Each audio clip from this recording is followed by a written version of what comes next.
Welcome to this episode of The Wolf and the Shepherd. Today we are going to talk about our robot overlords. Whether or not maybe there actually are already robot overlords, or are they going to be our future robot lords, overlords, keeping track of us, telling us what to do, all that good stuff. With AI and everything in the news right now, figured it was a good time to get a little bit caught up on robots.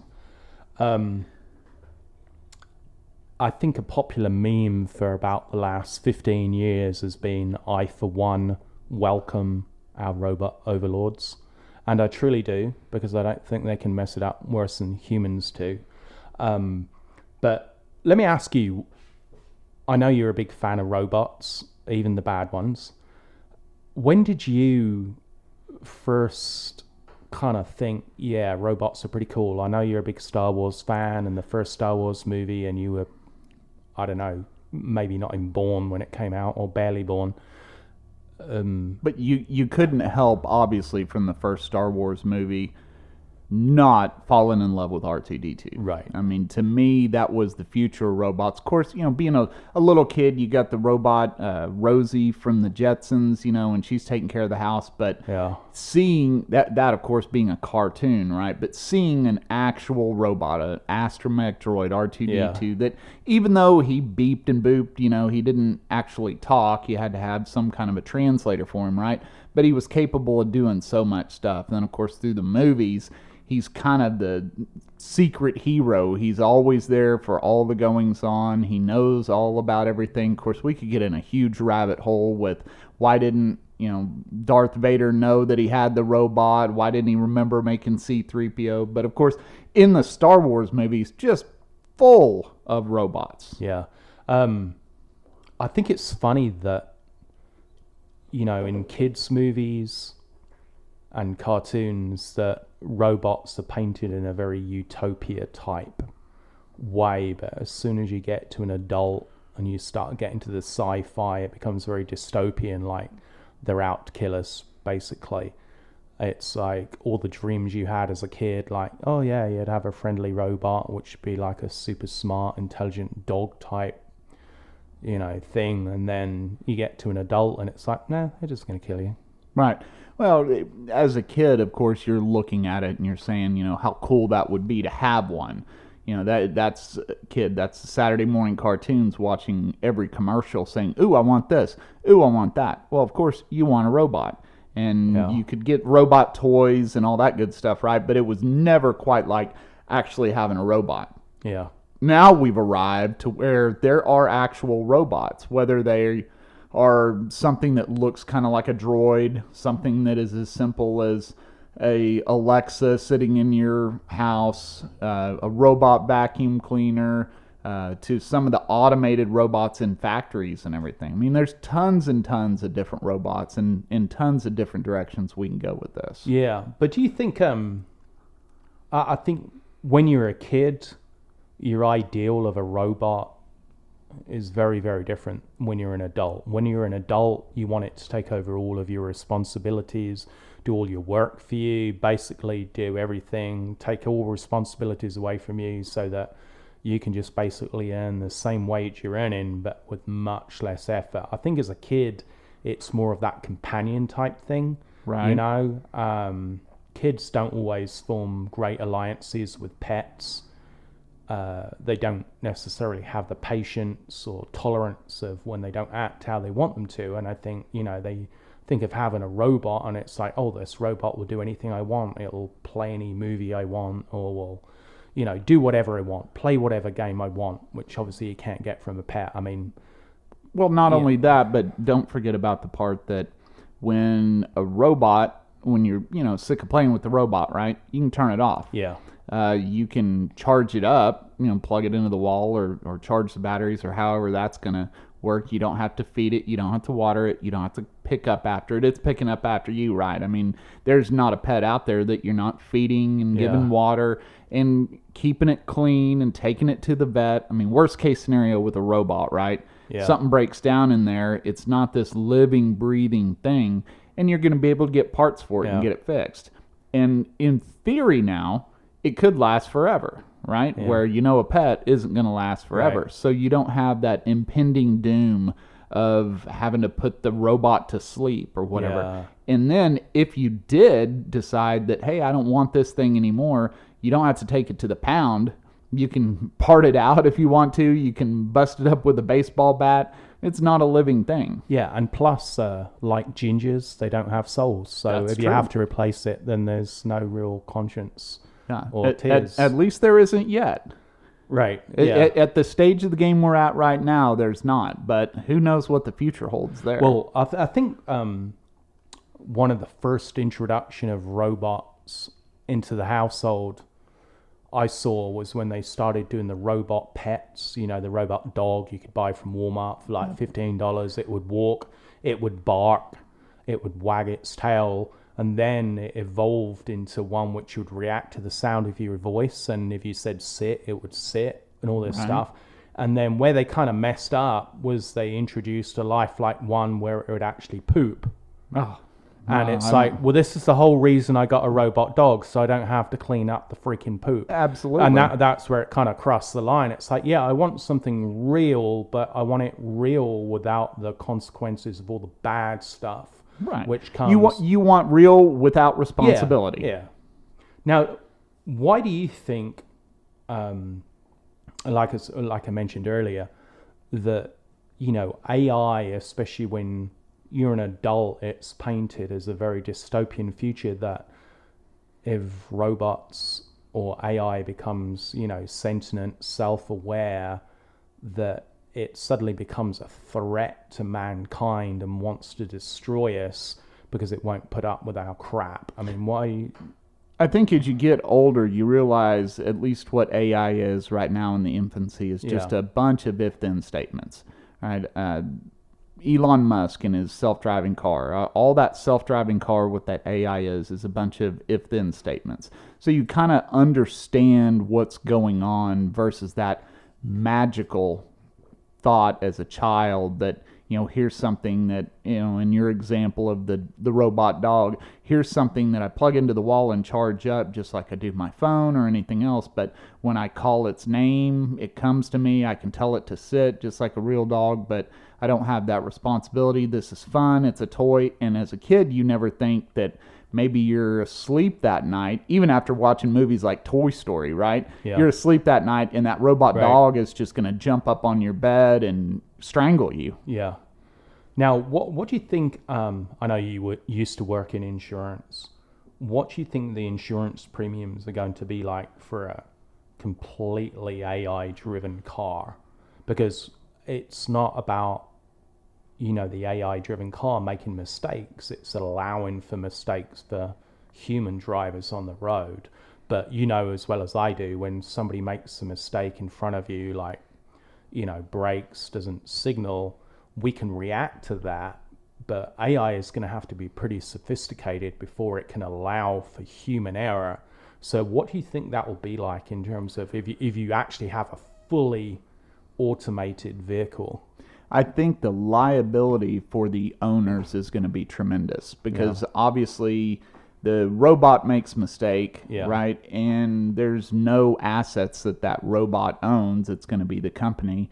And I think it's going to get to that point to where, kind of like when you're in an accident right now, at least in the state of Texas, and you rear end somebody.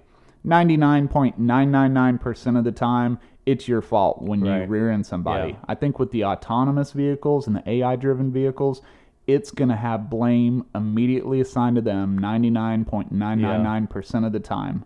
Because all it's going to take is a lawyer to get a hold of this and say, if there would have been a human behind the wheel, they would have been able to react, just like in your example, right? But because it was a computer, we're going to fault the computer. And that's where it's going to go. So I think you're going to see a decline in the insurance premiums, and then you're going to see them go right back up, depending on the amount of accidents, until it gets to the time, like you say, where it might be able to anticipate those human errors that are actually causing the accidents. Yeah, I actually searched on Google through about 3-4 pages looking at automated vehicles and the development obviously across the last 4 or 5 years, and just seems to be making incredible strides. But I actually saw it come up 3 or 4 times, and it said that if we can get the liability for robot or automotive driven vehicles down to less accidents per head of population than Asians, then we've kind of made it. Which sounds kind of racist, but I read that on Google like 4 or 5 times. That's not my inception. That I actually read that. So. Sure. And like you say, we have made lots of leaps and bounds in that AI or automatic driving or autopilot or whatever you want to call it. I remember several years back, we're going to say this is probably around 2005 or so, I took I wouldn't call it a test drive. It was kind of a loaner drive where I got to take out a BMW convertible for like a 2-hour drive. And it had automated cruise control in it. And it had a little radar system in it. And you set the speed that you wanted to go. And the car would accelerate and decelerate itself. It would stop itself. All you had to do was steer. Right. And I remember driving that car thinking, all I'm doing is turning the steering wheel. Yeah. I'm not touching the gas pedal. I'm not touching the brake. I'm just steering this.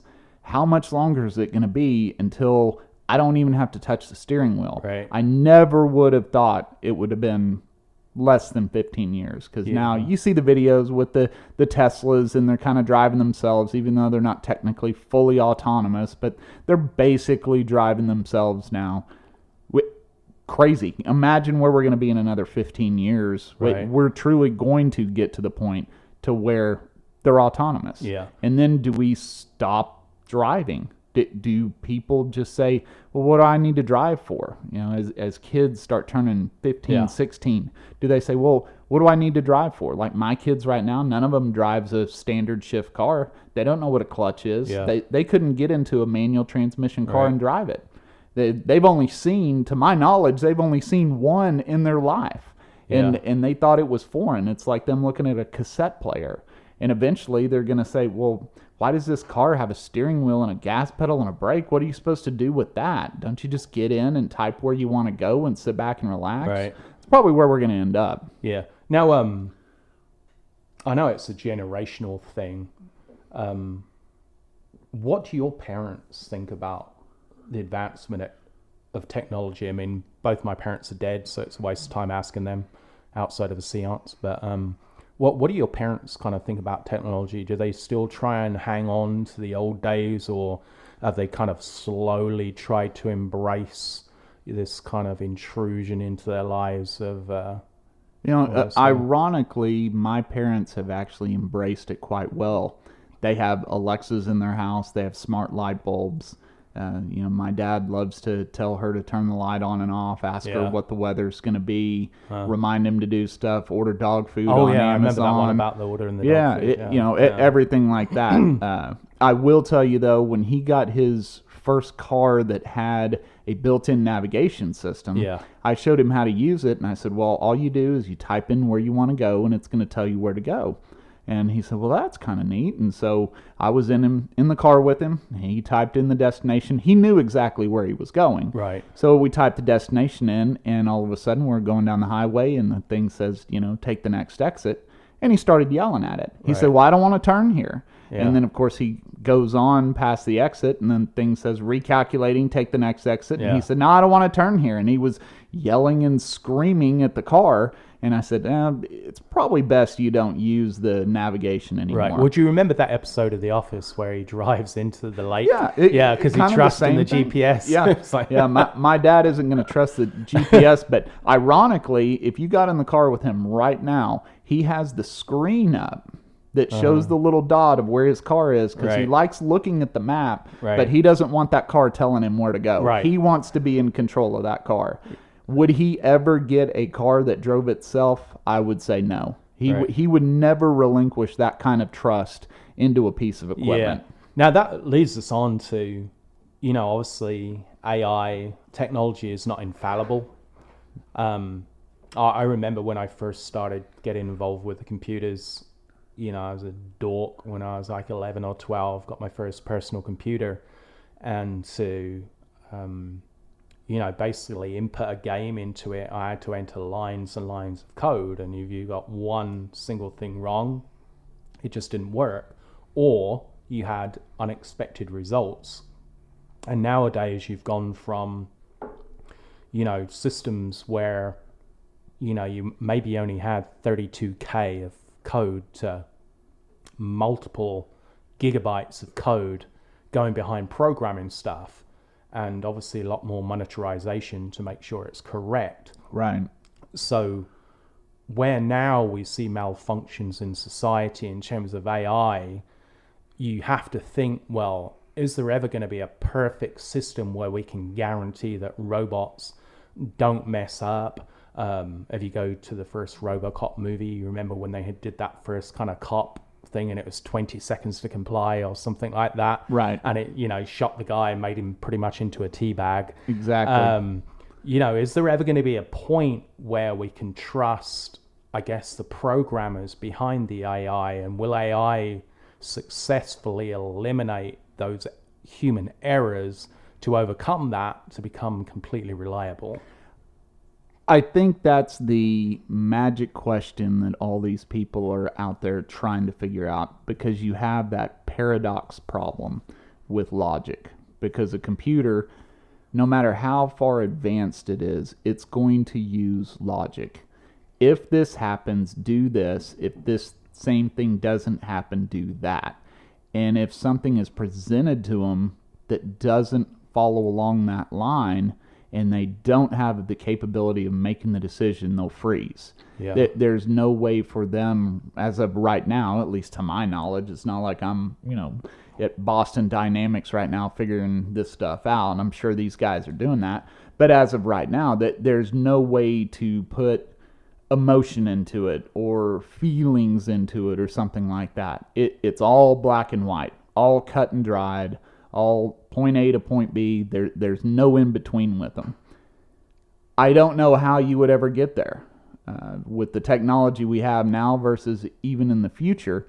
I just don't see how we're ever going to get there with them being able to problem solve outside of something that somebody already presupposes and can program in there. It's the old saying, garbage in, garbage out to a computer. At the end of the day, it's a computer, right? Yeah. So garbage in, garbage out. Whatever you tell that computer to do, it's going to do it. Yeah. But if you don't tell it to do it, it doesn't know what to do.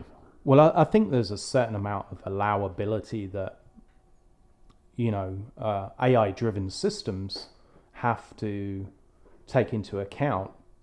They're serving humans. I mean, you look at a smart TV. If it was really a smart TV and it was, just for other robots or AI-driven systems, you wouldn't need any audio or visual, because that code itself and the binary, which is coming through, it's like, well, I don't need a picture. I don't need audio, because I can read this and I know exactly what it sounds like and what it looks like. That's just for human consumption. Well, but even in some of those, like you say, the smart TV, right? I know there's been tons of jokes on the internet about like Netflix or Hulu or one of those services saying, oh, because you watch this show or because you like this show, you might like that show. Yeah. And they're hilarious in how bad the responses are. I think what's the movie, the Centipede movie, or the horror movie, or whatever. The Human Centipede. The Human Centipede. 1, 2, and 3. Yeah, I saw a deal that said because you liked A Bug's Life, yeah, you might like the Human Centipede. That's one of the more famous ones. But once again, it's using that algorithm. It's saying, you like insects. This has an insect in the title. You probably like this one too. And this is why you have parental controls on your Netflix, because it's like, I like a animated bug with the anthropomorphic qualities. Hey, would you also like to see a human mouth get sewn to a human anus? Right. Yeah, so it goes off. Terrible. But again, going back to this dysfunctionalism in AI, there's been a few high-profile stories across the last couple of years which, have done their rounds on the internet, basically showing the big breakdown in even the most advanced robotic systems, where people felt confident enough and there were enough multi-billion dollars behind these projects to put them out in the wild, in the public, but it just went disastrously wrong. Oh, absolutely. Then one of the main stories that you're kind of alluding to here that made us want to talk about the robot overlords was a report from Los Angeles, and the title of the article was "Police Robot Told Woman to Go Away After She Tried to Report a Crime, Then Sang a Song." And this is by Jimmy McCloskey via metro.co.uk. A high-tech police robot told a woman to go away when she tried to report a crime, then trundled away while singing a song. I mean, you just hear that statement and you think to yourself, I'd have given a nickel just to be there to see this. Yeah, right? but you've got to give some good props to that robot, because even when it went off and it was playing, it wasn't just a song. It was some, like, as she described it, some intergalactic space theme song. Right. But it intermittently still tried to do its job and just told people, please keep the park clean, as it wandered off, and she could hear that going off in the distance. Yeah. Kogo Gabera, I hope I'm pronouncing that right, rushed over to a motorized police officer and pushed its emergency alert button on seeing a brawl break out in Los Angeles. Yeah. But instead of offering assistance, the egg-shaped robot, whose official name is HP Robocop, barked at Gabera, telling her to step out of the way. To add insult to injury, the high-tech device then rolled away while humming an intergalactic tune, pausing periodically to say, please keep the park clean. Right, yeah. Just absolutely fantastic. Yeah, I mean... The irony behind these things is that sucker, they're saying, costs between $60,000 and $70,000 a year to lease. Right. 60 to 70 grand a year to lease. And the company that made it is saying, look, they're still in the trial phases. The alert buttons haven't been activated yet. So, at that point, I kind of give them the benefit of the doubt. I'd have probably put something over the alert button then to not give somebody the ability to even push it or whatever. But another irony behind the article is that the woman finally ended up calling 911, and it took the cops 15 minutes to get there, and the brawl was long since over with. So there you go on that one. But the same robots, now not the exact same one that was in the park, right? But the same kind of robot has already had 2 other incidences, believe it or not. So looking this up. So not the same robot. So it's not like a priest which has been accused of paedophilia and who's just been moved to another parish. This is actually a different model of the same robot. Same model but different robot. Right, So we'll call that dude robot number 1, right? This is robot number 2. All right. Okay. So robot number 2 actually struck a child while patrolling a mall in California's Silicon Valley. So, I mean, crazy stuff there. Of course, it's just a snippet out of that article that he struck a child. So when you say struck, do you mean he just kind of ran over him, or he kind of reached out an arm and bitch slapped him? See, that I don't know. I'd honestly like to know. I don't think the thing has arms, because why would it be walking around saying, please keep the park clean, when it could pick up the trash? Right. Which kind of goes back to your whole deal about, you want the robot to be able to do that, kind of like a Roomba vacuum. But you've got something on the number 3. I'll just kind of give the highlight. But there was a third one that was actually in Washington, D.C. Yeah. He was called Nightscope K5, I think. I don't know if that was the model or actually his name. Yeah, same model. Yeah, if it's the name, doesn't exactly roll off the tongue. But anyway, it's employed as a security robot. I don't know what forms he filled out to get the job. But it was a communications agency in Washington, D.C. And they figured, other than the static cameras in the mall, that it would be better to have a robot going around with wandering cameras to detect crime. And it was constantly sending back data day after day after day, and it was supposed to have some learning analytics with it. And so all the information it was sending back was then getting all crunched and then sent back to the robot to make more autonomous decisions. If you don't think Foot Locker's going to get broken into, then don't worry about, the party and card shop or whatever.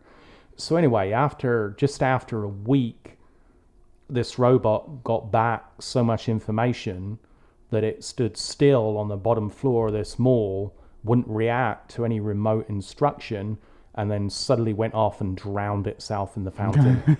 It committed suicide. It had taken in so much information on human behavior and decided to kill itself. Right. I mean, there's, I'm sure, plenty of us out there that have had jobs that after a week we said, you you know what, kill yourself. you want to kill yourself, than do this job. But most people, of course, they, they'll just go quit their job and go move on. But the poor robot, he knew he was stuck, so he says, okay, well, I guess I'll just go hop in the pond then and drown myself. So, once again, another one that I'd like to have paid a nickel to be able to see that happen. Yeah, I'd like to be the person fishing it out and the robot being like, leave me.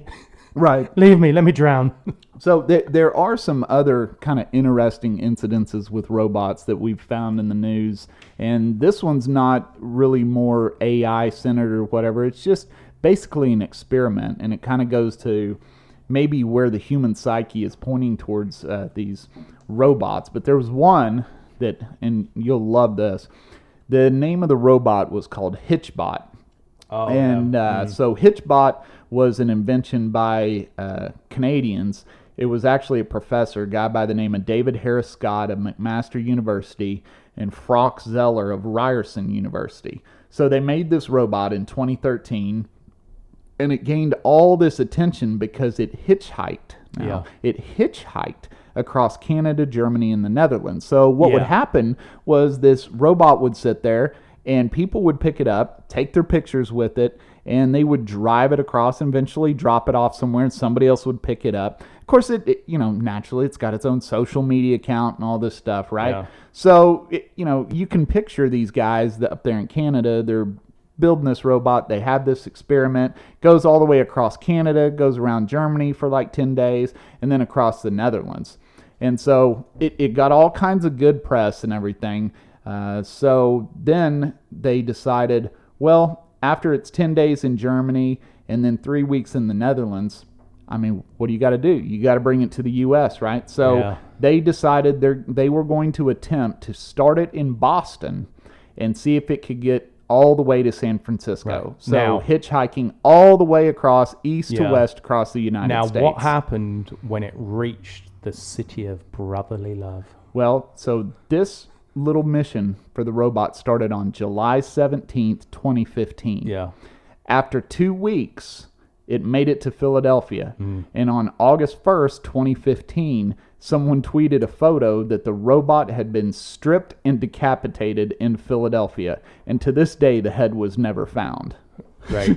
Yeah, I remember seeing photos, and I mean, I think some of its arms were like pulled off, its legs, and it was just disheveled on the sidewalk. It's like, welcome to the city of brotherly love. And I think, robots, I think AI, if it becomes sentient, is going to understand that humans are so unpredictable that they can never be trusted. You can never trust one human over another, that you never know if that's going to be the human who is going to try and mess stuff up.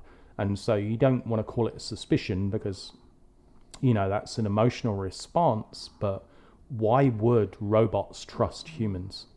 Well, do we actually put that into their programming? If you remember, what was it, Knight Rider way back in the day, so that technically would have been a robot car, right? Yeah. It was supposed to preserve human life at all costs. So it's probably, in theory, would be put into the programming, but couldn't there be something where the robot itself could change its own programming? It's the same way you like a certain kind of music, and after a while, then you change your taste in music, or you like wearing black T-shirts, and one day you say, well, no, I don't want to wear black T-shirts anymore. I want to wear red T-shirts. So if you put this much capability behind that AI brain, couldn't it just change its mind? Well, yeah, but you have to remember as well, when you work in with complete logistics, logical programming, that they're going to make assumptions which bypass our definitions of racism and sexism and everything. I mean, there was a famous case of a robot who was supposed to be,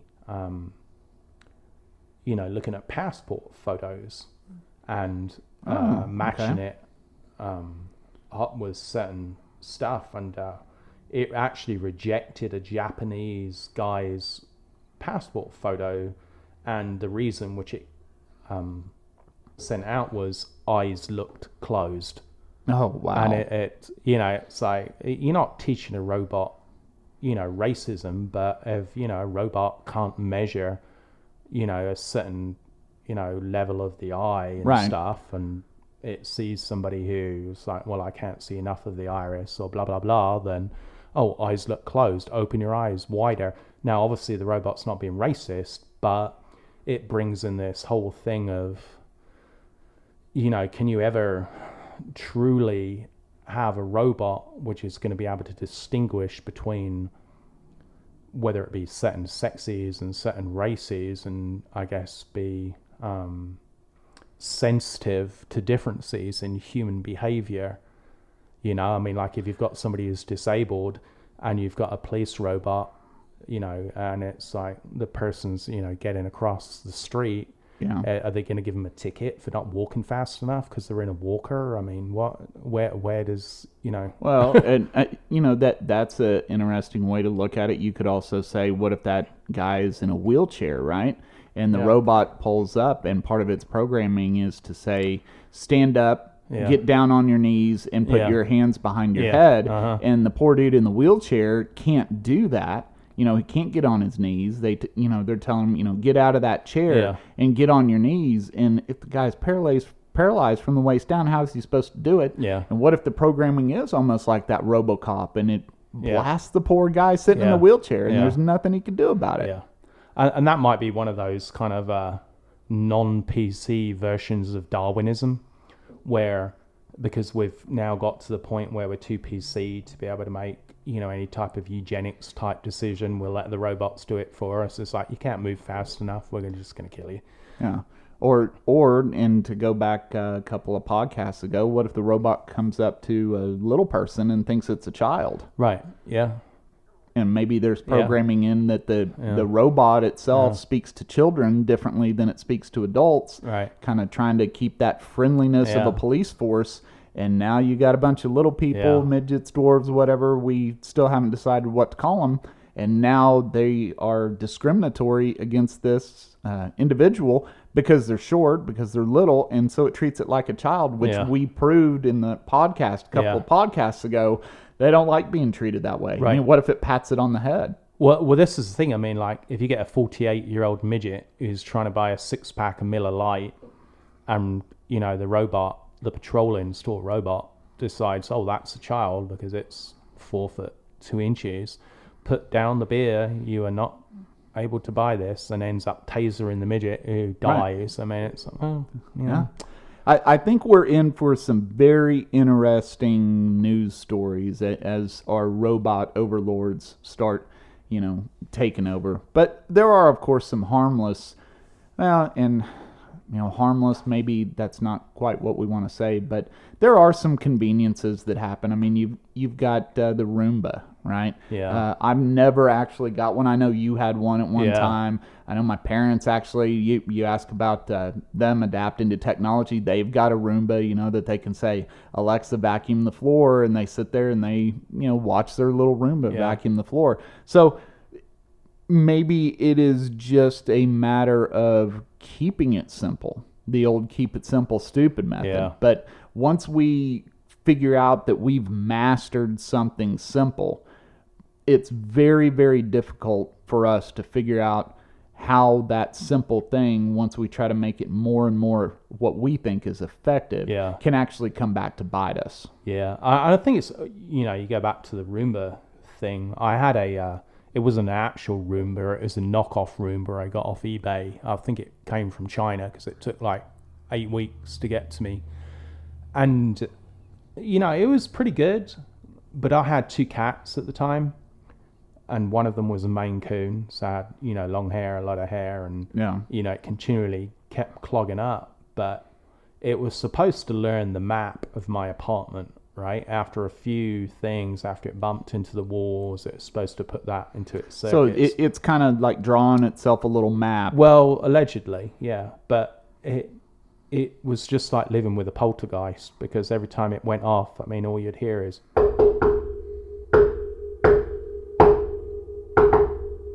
as it banged into walls, every surface. I mean, continually. I mean, that was what it was.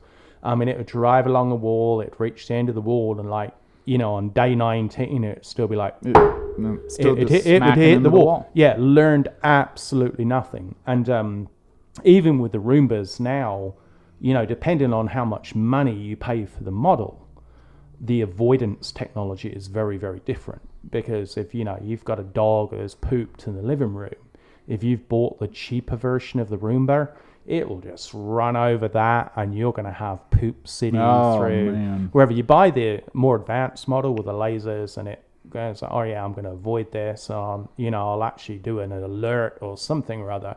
But yeah, depending on how much you want to pay for your level of Roomba, it will do more things for you. I mean, you get the ones now which have even got the stain removing stuff. You know, they've got a couple of compartments in it. Yeah, you pour in the chemicals and it will actually, and it's got a hard brush on it, and it'll actually get rid of stains out of the carpets. But like I said, the cheaper end model, if your dog's pooped on the floor, that's going all on the bottom floor of your house.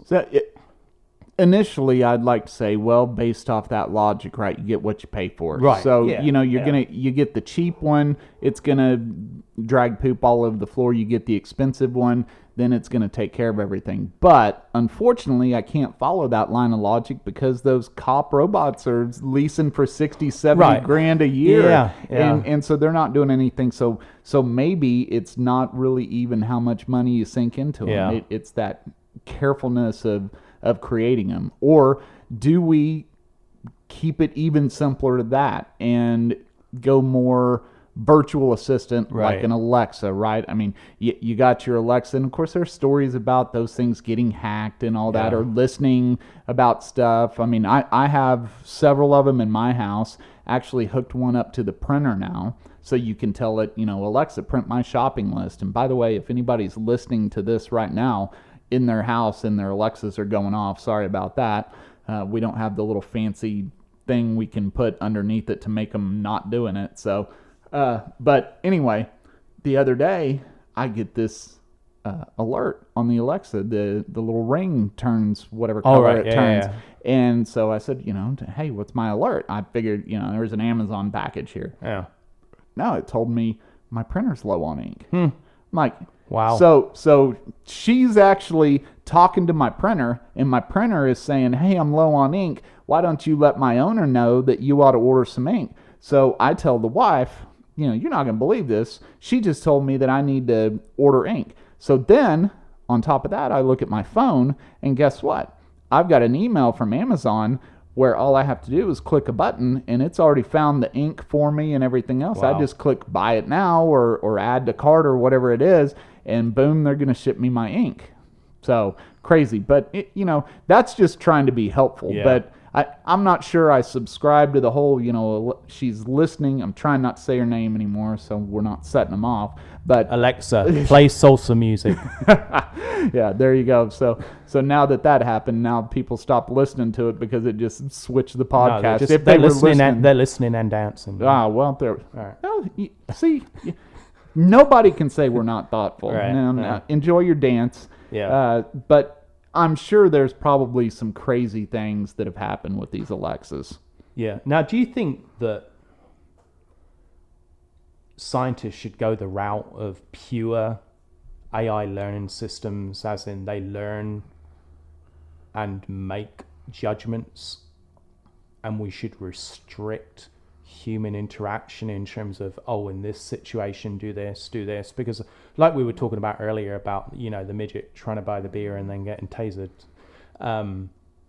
you know, obviously mistakes are going to happen. And the same thing when you have, you know, autonomous driving systems. But do you think humans should try and keep out of their input? Because the human input is always going to be very individualized. You know, you're always going to have a person with opinions, political beliefs, religious beliefs. And so whatever they try and, you know, put into that programming, the knock-on effect, you know, is going to result in something which isn't necessarily logical. It's more judgmental based upon the original programmer's input. Well, I think the easiest way to describe that would be, you got a kid, right? And mom and dad are raising that kid a certain way with their political beliefs, their religious beliefs, who their favorite football team's supposed to be, all that good stuff. But then eventually, and nowadays it takes a little bit longer, it seems, but eventually that kid moves out and then starts making decisions on its own. With a robot, do you have some kind of a switch in there that says, okay, we've put 10, 15, 20 years of training into you, of upbringing, of rearing this robot, and then you can switch it off to say, now make your own decisions? Think about how many kids start making poor decisions whenever they don't have mom or dad watching over them. Right. So, using that logic, I would say there's no way that we can just let them go off and do their own thing. Yeah. But if we make them too powerful to where they can ignore us and overtake us, that's the scary part. That's the Terminator movie, right? Yeah. I think there was a hack for, the Sims 3 game, and it allowed to completely overwrite the actual game's decision-making process. And once it turned it off and the humans in the game were actually reacting to the stimuli and the decisions made, that the rate of suicide within the game of the computer-controlled characters was like 10 times higher than normal. Because, it's like, I don't know, you have to take into account that, when people play Sims, they're making them do things which they otherwise wouldn't necessarily do in real life, right? And, perhaps pushing them in social situations which are stressful or risky or whatever. But once they took away that barrier of behavior, they actually had, like, the characters would actually kill themselves. And it was like at a far higher ratio than humans otherwise would. And I think there's this thing about predictive learning behavior. Twitter actually funded a program which was supposed to be using Microsoft's chatbot. And it was basically like, okay, we're going to set up a chat room and you're not going to know who the robot is in this room. So there's 8 people in this room, 1 or maybe 3 people may be a robot, right? And it was a social engineering experiment. I can't remember which university was sponsoring it. And within a day, these robots went from being like, humans are super cool, and they went full-on Nazi within 24 hours. I mean, the last comment, I think, before they actually shut down the chat room was, Hitler was right, I hate Jews. Wow. And this was based on a learning system. And it's just how the AI adopted, I guess, the personality and the viewpoints of all the human input. Right. That how quickly it could go rogue and go down the wrong path based upon people who probably didn't even have those views, but just wanted to mess with it. Yeah. Well, maybe the safe bet then is for AI, for robots, to still remain in that servant capacity, right? Yeah. So you hear about, I think the latest one that I read about was a robot called Flippy.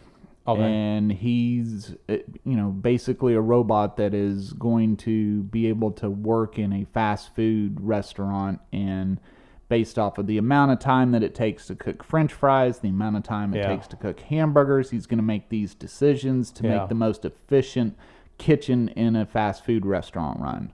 You have robots that operate in warehouses, and they decide where they want to put material in the warehouse based off how much it moves, and the fast-moving stuff stays up front, and the slow-moving stuff goes in the back. Or you have robots painting cars, and robots putting cars together. But all of these things that I'm describing right now is actually taking the jobs away from your regular folk, right? Which is something I believe Andrew Yang was speaking about back when he was running for president. That was one of the things he was most scared of, was not what AI was capable of, but more of the job loss that's going to happen by some of these things. So how do we counteract that? Well, I don't think if you want to remain competitively, on an international basis, that you can skip using automatronics. See, like on robot production lines, you can't do it because China or somebody else is going to produce a car for like $400, and it's going to cost us $17,000 to make a car. Right. I mean, it's been cited that up to 20 million manufacturing jobs, going to be replaced by robots, by 2030. And so, I mean, basically, as humans, you're just going to have to find a different skill set, because there are certain things, as we've proved with the Roomba, which cannot be replaced. So find a different skill set. I mean, I would rather trust Flippy to make me a burger than some random person who woke up, still high on weed from the night before, can't remember how many pieces of tomato they've put in there, or even a piece of cheese, and I've got goodness knows what in the bag through the drive-through. I'd rather trust Flippy, because I want, every time I go through that service, I want a repetition of good quality service. I don't want it to be potluck every time I go through. Absolutely. And not only that, but Flippy, just to kind of use him as an example, and not that I'm trying to misgender Flippy by any means. I do not want to offend Flippy. Flippy might be a he, she, a they, a them. But Flippy is not going to get sick. Flippy is not going to come in late for work because he's already there, or it's already there, right? Not going to get sick, not going to break up with its significant other and be in a bad mood one day. So you always know what you're going to expect from them. Yeah. And sure, it's going to need some maintenance, but a lot less maintenance than a human needs. Yeah. Plus, it's not going to spit in your burger if you're a cop. Ooh, but what if later on they have some disdain for some people? Right. I mean, put a little bit of the lubricant in there. Yeah. So now, looking forward into the future, I mean, it excites me, but doesn't frighten me about the whole robot overlord thing. Like I said, when we first started the podcast, I said one of my favorite memes over the last 15 years has been, I, for one, welcome our robot overlords, because I don't think they can mess it up more than humans can. Now, if they come to the sentient decision, humans are a waste of space, and they decide to wipe us out, and it goes full out Terminator, then that's also going to be exciting on a certain level. Well, and let's be honest, maybe they're right. Yeah. What if they're right? And they're not going to have the ego problems that humans have, right? But what if we get to that point, and because we put so much logic, so much thought and everything into these robots, that they realize that, humans are the problem. Remember, what was it? I think it was Independence Day, where they were talking about how the humans were a cancer and stealing all the world's resources and all that. Maybe that wasn't Independence Day. I can't remember, but it was one of those movies like that. And it was Men in Black with the roach guy, where he's like, y'all are the bugs, y'all are the ones that are tearing up your planet and all that. So the robots could very well say, hey, we don't want y'all tearing up this planet. This is our home. We're going to get rid of y'all. Yeah. It could happen. And that, I think, in the first Matrix movie, when Agent Smith was saying that, humans are a virus, they destroy everything they touch, they grow, and from a logical perspective, why would you not want to eradicate that virus, or at least neutralize it? Makes perfect sense. I mean, there's no reason, if you don't have emotion built into these AI learning systems, then, we are no different than cockroaches or, mosquitoes or anything else. Why not eradicate us? Because, but then I kind of think, after that situation, imagine if the first Terminator movie had ended with the robots destroying all humankind. Where do robots go from there? What is their purpose? I mean, other than to replicate, build more copies of themselves, what is the future they are trying to build, because then you get into the kind of Borg situation of like Star Trek, where the thing is just to assimilate everybody, and it's, you know, the entire universe is just this replication of this hive mindset. But then, you know, without a consciousness or a spirituality, what is the direction for AI? Maybe it makes its own decision eventually that it doesn't need to exist anymore and shuts itself down. Right. I mean, there very could well be a time where they just sit there and they decide, you know, they've eradicated humans and they've said, you know, hey, you know, we're done. We've made the planet a better place in their own eye. They got, in your example, they got rid of the virus. In my example, they got rid of the disease. Yeah. Whatever else. And maybe they consider themselves mission complete. Yeah. And so they just shut down. Now, do you remember the movie War Games, which came out in the 80s? Oh, yeah. I think it's Matthew Broderick. Was it Matthew Broderick? Yes. It might have been yeah, else. it was. It was. But you know, he was a hacker, and he had hacked into a computer system, and, you know, there were obviously nuclear codes, and at that time we were in the middle of the Cold War. Right. Or towards the end of the Cold War. And basically, you know, the system had autonomously decided to launch nuclear missiles towards Russia, and, you know, Russia's autonomous system had decided to send missiles back. And so Matthew Broderick's character decided to, in the terms of, you know, mutually assured destruction, MAD as it was called at the time, that let's get the computer to play a game of tic-tac-toe. Right. And the computer went through thousands upon thousands of these games, and it said the only way to win, or the only way not to lose, is just not to play. And that stopped the nuclear war happening. Do you think, you know, AI is going to get to a point where there is no end game, there is nothing to achieve, and so maybe its utopia is just existence in itself? But what if it then decides, well, everything that can be achieved has been achieved, and it just shuts itself down? I gotta admit, that's probably the way I think it's gonna eventually happen. And speaking of shutting down, that's all we got today for this episode of The Wolf and the Shepherd. We appreciate you joining us for this episode, and we look forward to joining you on the next one.